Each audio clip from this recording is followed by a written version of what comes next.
তারপর যে জায়গাতে আমরা আসবো সেটা হচ্ছে হিটের যে পার্টগুলো, হিট একদম ফিজিক্সের ডেপথ আন্ডারস্ট্যান্ডিং এখানে দরকার।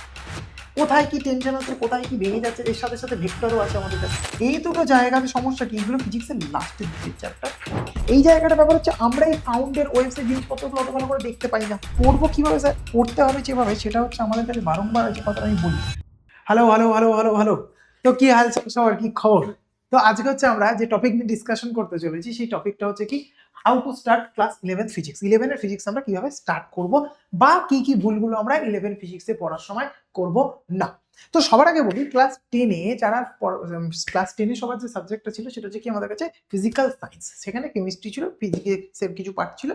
এবার আমাদের কাছে ফিজিক্স কেমিস্ট্রি ডিভাইডেড হয়ে গেছে, এবং ফিজিক্স কেমিস্ট্রি অবশ্যই নিঃসন্দেহে অনেক বড় সিলেবাস আমাদের কাছে। সেই সিলেবাসকে ঠিক ভালো করে বুঝে বুঝে পড়তে হবে, এবং সেই জায়গা থেকে কোশ্চেন সলভ করতে হবে। আমরা কম্পিটিটিভের জন্য পড়ি বা আমরা বোর্ডসের জন্য পড়ি, যেখানেই পড়ি আমাদের কাছে ডেপথ আন্ডারস্ট্যান্ডিংটা খুব জরুরি। ঠিক আছে, তো কিভাবে আমরা সেই জায়গা থেকে শুরু করব, এবং 11 ইজ দ্য বেস। 11-এর যে বেসিক চ্যাপ্টার সেইগুলো যদি আমরা না পড়ি তাহলে আমাদের কাছে কিন্তু 12 একদম সমস্যায় পড়ে যাবে। 12 নিয়ে প্রচন্ড একদম একদম কিচ্ছু যেখানে বোঝা যাবে না। তো 11-এর ফিজিক্স আমরা কিভাবে স্টার্ট করবো সেই সমস্ত জিনিসপত্র নিয়ে আলোচনা করবো। তো welcome to the amazing platform of physics ওয়ালা। তো চলো স্টার্ট করা যাক। তো সবার আগে যে টপিক সেটা হচ্ছে আমাদের কাছে 11-এর যে ফিজিক্স, সেটা হচ্ছে স্টার্ট করতে গেলে আমরা কি করবো, যা এদিকে আবার কি হয়ে যাবো, যা যা যা যা, ঠিক আছে। আচ্ছা, সবার আগে আমাদের কাছে 11-এর যে চ্যাপ্টার গুলো আসছে, একদম ফার্স্ট চ্যাপ্টার যদি আমি বলি, ইউনিট এন্ড ডাইমেনশন। ঠিক আছে, তারপর হচ্ছে আমাদের কাছে আসবে ফিজিক্যাল ওয়ার্ল্ড সম্পর্কে মেজারমেন্টের চ্যাপ্টার। এটা একদম আন্ডারস্ট্যান্ডিং কিছুটা সেটা রিলেটেড আমরা করতে পারবো ক্লাস 9-এ যেগুলো ছিল। এবার আমাদের কাছে যে চ্যাপ্টার গুলো আছে, মেকানিক্সের যে পার্টগুলো, মেকানিক্সের যে পার্ট, তার মধ্যে আমাদের কাছে কি আসছে, মোশন 1D 2D, মানে একমাত্রিক গতি, দ্বিমাত্রিক গতি। ঠিক আছে, মোশন 1D 2D, বা এটাকে মোশন ইন প্লেনও বলা হয়, দ্বিমাত্রিক গতি, যেখানে যেখানে আমরা প্রজেক্টাইল মোশন পড়ি, ওই নৌকা মানুষের প্রবলেম, তারপর রেনম্যান প্রবলেম, এগুলো পড়ি সেটা। তারপর হচ্ছে Newton laws of motion, NLM। তারপর হচ্ছে ওয়ার্ক, পাওয়ার, এনার্জি। ঠিক আছে, এটা গেল। ঠিক আছে, তারপর হচ্ছে সার্কুলার মোশন পড়বো, ফ্রিকশন পড়বো। ঠিক আছে, ফ্রিকশন, ঘর্ষণ, সার্কুলার মোশন, রোটেশন।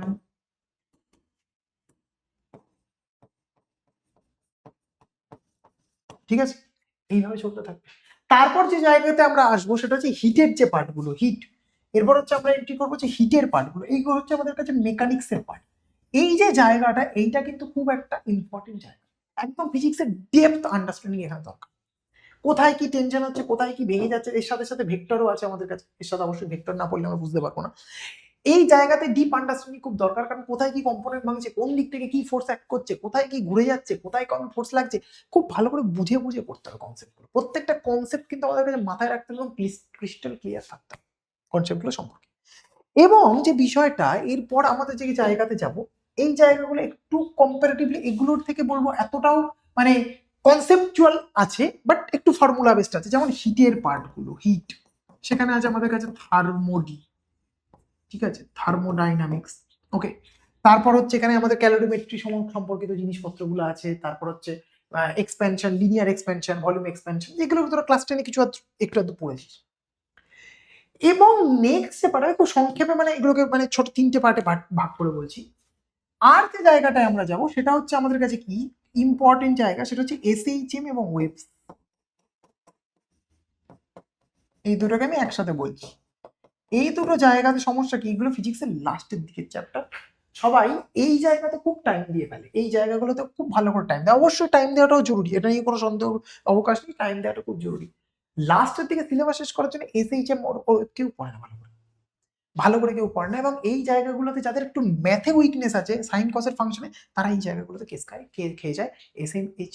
SHM আর হচ্ছে আমাদের কাছে ওয়েভ, সিম্পল হারমোনিক মোশন, সরল দোলগতি, আর হচ্ছে তরঙ্গ, এই দুটো চ্যাপ্টার। এখানে সাউন্ড আছে, কেউ বুঝতে পারে না। এবার এই জায়গাটা না বোঝার কারণ কি, এই জায়গাটা ব্যাপার হচ্ছে আমরা এই সাউন্ডের ওয়েভস এর জিনিসপত্রগুলো অত ভালো করে দেখতে পাই না, তাই না? এগুলোকে একটু দেখে বুঝতে পারি, যেরকম ভাবে টান পড়ছে ওই দিক থেকে দড়ি, এদিকগুলো বুঝতে পারি।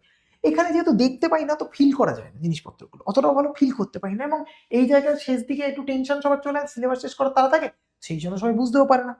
ঠিক আছে, সেই জন্য সবাই বুঝতে পারে না। তো এই জায়গাটায় হয়ে যাচ্ছে সবার একটা প্রবলেম। তো আমরা এইভাবে চ্যাপ্টারগুলো তো পড়বো, যেটা এবার পড়বো কিভাবে স্যার, পড়তে হবে যেভাবে, সেটা হচ্ছে আমাদের কাছে বারংবার যে কথাটা আমি বলি, সেটা হচ্ছে আমরা প্রত্যেকে খুব ভালো করে নোটস বানাবো, ঠিক আছে? প্লাস হচ্ছে আমাদের সবার কাছে একটা বই আছে, সেই বইটাকেও পড়বো, এমন নয় যে বই পড়বো না শুধু নোটস বানাবো।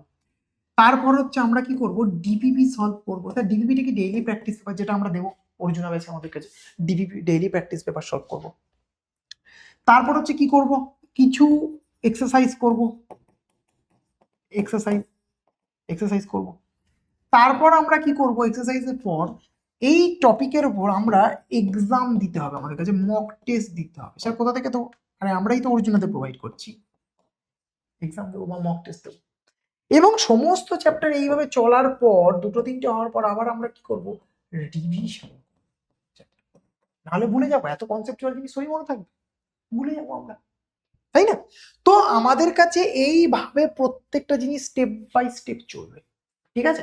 নোটস পড়বো, তারপর বইটা পড়বো, নোটস করবো, ক্লাস করবো, আর সবার আগে কি করবো, লাইভ লেকচার অবশ্যই, ঠিক আছে? লাইভ লেকচার আমাদের কাছে করতে হবে, তা নাহলে আমরা কোথা থেকে নোট করবো?